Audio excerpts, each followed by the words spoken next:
काही झालं तर चालते. मी साहेबाला म्हणलं होतं की एवढा माप मी आठवडी बाजारात घेऊन जातो, 11:30 वाजता मीटिंग लावतो असं साहेबाला म्हणलं होतं. पण साहेब मला इकडे एक सांगते तिथं जीसीपी लावते आणि एक तिथं ट्रॅक्टर लावून माल उचलते. म्हणजे एक आमच्यासोबत एक बोलता आणि दुसरं करता. म्हणजे प्रशासनावाल्यांचा विषय हेच आहे का आम्हालाच मारायचं? आम्हाला आमच्या जशा पद्धतीनं फुटपाथच्या बाहेर आम्ही धंदा करत आहोत तसा आम्हाला धंदा करू द्या.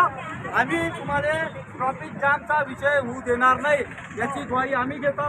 आमचं आम्हाला पोटाची खळगी बनवायची आहे. आम्हाला इथं काय अतिक्रमण करून कोणत्या तरी बिल्डिंगा बांधायच्या नाही आहे. आम्हाला जसं आहे आम्ही सकाळी येतो संध्याकाळी वापस जातो, हाच विषय आहे आमचा.